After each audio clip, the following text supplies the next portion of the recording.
30 साल से 27 साल से जो है बीजेपी सरकार मैंने 27 साल से सड़क नहीं बनी है।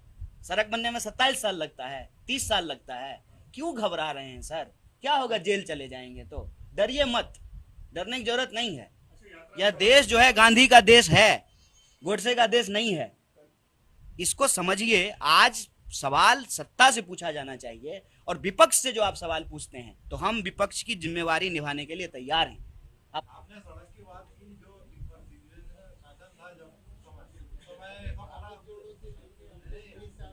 समय ऐसा बोला जाता था कि ऐसे ही जहाँ नींद खुल जाए समझ लो मध्य प्रदेश की सड़कें आप। देखिए, एक बात मैं आपको बताता हूं कि कल प्रधानमंत्री जी भाषण दे रहे थे और उन्होंने कहा कि कांग्रेस ने गुजरात को बर्बाद कर दिया। 27 साल से गुजरात में बीजेपी की सरकार है। मध्य प्रदेश में भी तो यही स्थिति है। आप भी जो है अभी दिग्विजय सिंह जी को याद कर रहे हैं। लगातार सरकार है और जितने वादे वो हर बार सेम घोषणा पत्र जो है ईयर बदल करके आपके सामने दे देते हैं। साहब, आपसे आग्रह करते हैं कि आज समय है सत्ता के आंख में आंख डाल करके प्रश्न करने का। इसका खतरा है कि आपके घर पे भी इनकम टैक्स आ सकता है, ईडी आ सकती है, आपके मालिक जो है जेल जा सकते हैं। लेकिन ये समय उससे सवाल पूछने का है। अगर हम यही कोना कोना कौन कोना खेलते रहेंगे तो सही सवाल पे तो कभी पहुंच नहीं पाएंगे। अगर कांग्रेस के शासन में सारी चीजें सही होती, ठीक है, इसको स्वीकार कर रहे हैं आपके सामने, तो जनता को कुछ तो गलत लगा ना, हमको विपक्ष में बिठाया। लेकिन आप भी प्रश्न जो है हम ही से पूछ रहे हैं। जब 30 साल से 27 साल से जो है बीजेपी सरकार मैंने 27 साल से सड़क नहीं बनी है। सड़क बनने में 27 साल लगता है, 30 साल लगता है। क्यों घबरा रहे हैं सर? क्या होगा, जेल चले जाएंगे तो? डरिए मत, डरने की जरूरत नहीं है। यह देश जो है गांधी का देश है, गोडसे का देश नहीं है। इसको समझिए। आज सवाल सत्ता से पूछा जाना चाहिए और विपक्ष से जो आप सवाल पूछते हैं तो हम विपक्ष की जिम्मेवारी निभाने के लिए तैयार हैं। अपना घर बार छोड़ करके, अपनी सुख सुविधा छोड़ करके और जो है एक टेम्पररी गांव लेकर के घूम रहे हैं ताकि इस देश के गांवों को देखा जा सके, उनके सुख दुख में शामिल होया जा सके, कंधे से कंधे मिला करके इस देश को बचाने की इस मुहिम को मुकाम तक पहुंचाया जा सके। यात्रा का सवाल पूछ लेते हैं। कल प्रियंका जी उनके हस्बैंड और बच्चे के साथ शामिल हुई and together along with Rahul Gandhi together they put a very good show unity and strength in the family. तो एक ये भी जो आप कह रहे हैं कि जो घर बार छोड़ के तो उन्होंने परिवार का एक बहुत अच्छा स्ट्रेंथ प्रस्तुत किया जो देखने को मिला। रेहान की क्या लॉन्चिंग है कह सकते हैं आप? लग it may sound silly but जिस तरीके से वो मिल रहे थे और ये पूरी पॉलिटिकल यात्रा ली जा रही कांग्रेस की। सर, सबसे पहली बात तो यह है कि मैं खुश हूं और मैं समझता हूं कि भारत यात्रा से जुड़े हुए सब लोग खुश होंगे, क्योंकि भारत जोड़ो यात्रा को लेकर के अब किसी के पास भी कोई वैचारिक प्रश्न नहीं बचा है। इसीलिए प्रश्न जो है वो जूता का फीता, टी शर्ट का कंपनी, किसका हाथ पकड़ लिया, यही चल रहा है। दाढ़ी वहीं पे घूम रहा है। लॉन्चिंग की का भी अगर आपने बिल्कुल नया प्रश्न पूछा है, अलहदा और बिल्कुल न्यू फ्रेश, क्योंकि अभी तक तो बीजेपी सर अभी तक तो बीजेपी कह रही थी कि ये राहुल जी की रीलॉन्चिंग है। तो मतलब भाजपा अब ये मान ली है कि अब ये राहुल जी की रीलॉन्चिंग नहीं है। देखिए, ये यात्रा जो है किसी भी व्यक्ति की यात्रा नहीं है, किसी भी व्यक्ति की राजनीतिक कैरियर के लिए यात्रा नहीं है। और मैं कहता हूं कि यात्रा सिर्फ राजनीतिक नहीं है, राजनीतिक भी है, राजनीतिक ही नहीं है। क्योंकि अगर सिर्फ राजनीतिक होता तो इसके रूप रंग ऐसे नहीं होते कि इसमें जो है एकता परिषद के लोग शामिल हो रहे हैं, सिविल सोसाइटी के लोग शामिल हो रहे हैं, आर्टिस्ट शामिल हो रहे हैं, पत्रकार शामिल हो रहे हैं, रिटायर्ड जज शामिल हो रहे हैं, रिटायर्ड आर्मी पर्सनल शामिल हो रहे हैं, इसमें जो है बिजनेसमैन शामिल हो रहे हैं। तो ये यात्रा राजनीतिक भी है, इसके साथ साथ सामाजिक है, सांस्कृतिक है, आध्यात्मिक है, आर्थिक है। इन तमाम पहलुओं को लेकर के चल रही है और ये हमने कभी नहीं कहा है कि ये यात्रा राजनीतिक नहीं है। भारतीय राष्ट्रीय कांग्रेस एक राजनीतिक पार्टी है तो स्वाभाविक रूप से यात्रा राजनीतिक भी होगी। लेकिन राजनीतिक होने का मतलब जो है सिर्फ चुनावी नहीं होता है और किसी व्यक्ति का कैरियर लॉन्चिंग प्लेटफॉर्म नहीं होता है।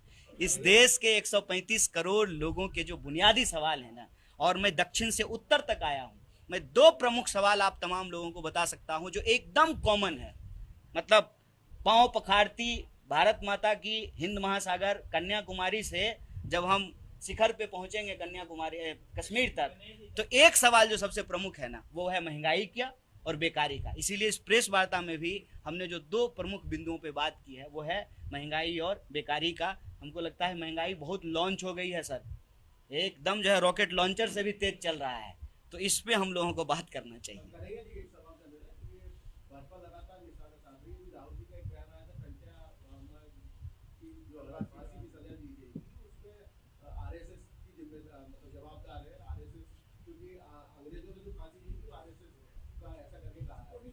देखिए इसमें ना एक बात मैं आपको बोल देता हूँ, वैसे सर ज़्यादा अच्छे से इसका जवाब देंगे।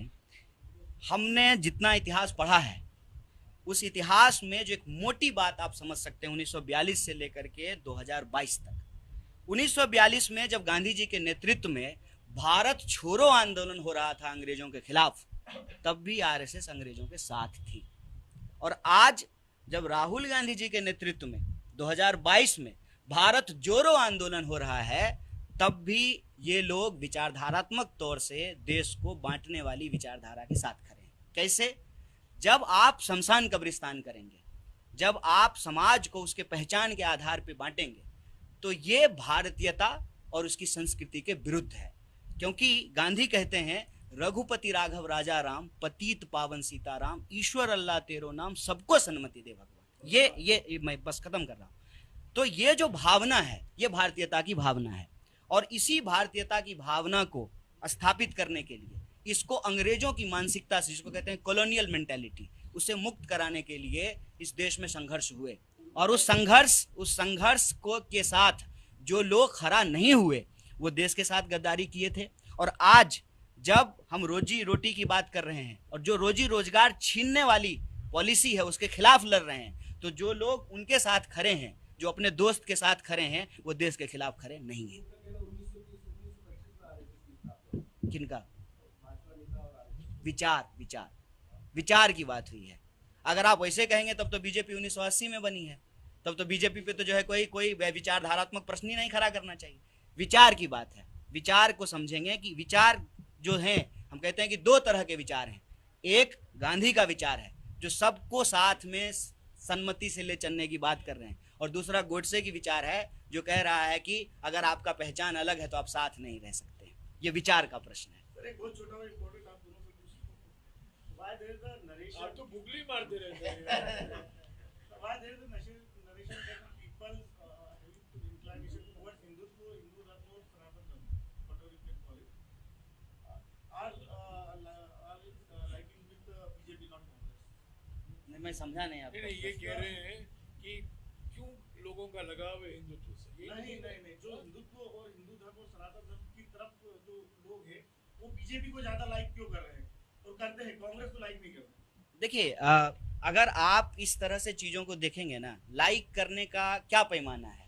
चुनाव जीतना, यही पैमाना है ना। तो मुझे आप एक बात बताइए कि यही प्रश्न जब हमसे पूछा जाता है कि आपके लोग चले गए वहाँ, ठीक है, तो वो लोग जब यहाँ थे तब भी जीत रहे थे, और वो लोग जब वहाँ गए तो तब भी जीत रहे हैं। तो ये लाइकिंग का पैमाना क्या है? लाइकिंग का पैमाना सिर्फ और सिर्फ जो है, हम अभी चुनावी रिजल्ट को देख रहे हैं। चुनावी रिजल्ट जो है ना, लाइकिंग का पैमाना नहीं है। और इसका एक मात्र उदाहरण मैं आपको देता हूँ। लाइकिंग के आधार पर विचारधारात्मक सवाल पे तो गांधी जी और गोडसे की विचारधारा अलग अलग है, और आप जानते हैं कि ये गोडसे को मानने वाले लोग हैं। तो ये 2 अक्टूबर को गांधी के सामने फूल चढ़ाने क्यों जाते हैं? तो देश गांधी को ज्यादा पसंद करता है कि गोडसे को? आप मुझे बस ये तय करके बता दीजिए। और माफ कीजिएगा, मैं बार बार कहता हूँ, हिंदू धर्म एक महान धर्म है, इसको किसी राजनीतिक विचारधारा से जोड़ करके इसको बदनाम न किया जाए। अंग्रेजी ट्रांसलेशन में लोग जो है बोल देते हैं हिंदुत्व, लेकिन ये हिंदू नहीं है, इसको समझना पड़ेगा। जैसे मैं एक एग्जांपल हमेशा देता हूँ, हम मर्द हैं, जरूरी नहीं है कि मर्दवादी हो।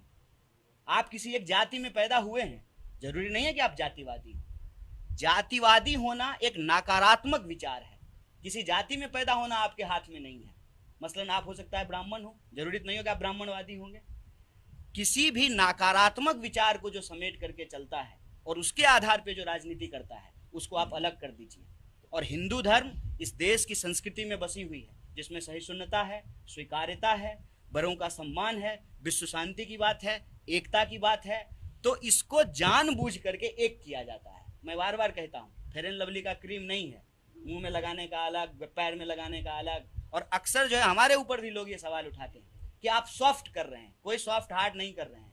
हम सर्वधर्म संभाव में भरोसा रखते हैं, हम हिंदू हैं, और इसमें जो है कोई ग्लानि की बात नहीं है, इसकी स्वीकार्यता है, ये एक बात है। लेकिन हमारा धर्म किसी भी दूसरे धर्म को मारने की, हत्या करने की, नफरत फैलाने की इजाजत नहीं देता है, क्योंकि हम विश्व एकता और शांति की बात करने वाले लोग हैं। इसीलिए मैं बार बार कहता हूँ, प्रभु का नाम लेकर के लोग अपनी दुकान चलाते हैं, ये एक अलग बात है। और धर्म जो है उसका काम धार्मिक उपासनाओं के लिए है, प्रार्थनाओं के लिए है, पूजा के लिए है, वो एक बात है। लेकिन विधानसभा चुनाव में, लोकसभा में इसका इस्तेमाल होना, ये धर्म नहीं है, ये सांप्रदायिकता है। और सांप्रदायिकता की राजनीति इस देश में आरएसएस लंबे समय से की है और भाजपा आज कर रही है। तो यही हम कह रहे हैं कि जो लोग अपने धर्म से प्यार करते हैं, सांप्रदायिकता उनके धर्म के विरुद्ध है और उनको सांप्रदायिकता से बच करके रहना चाहिए। और उसी सांप्रदायिकता की विचार ने इस देश में सर्वधर्म की बात करने वाले बापू की हत्या कराई।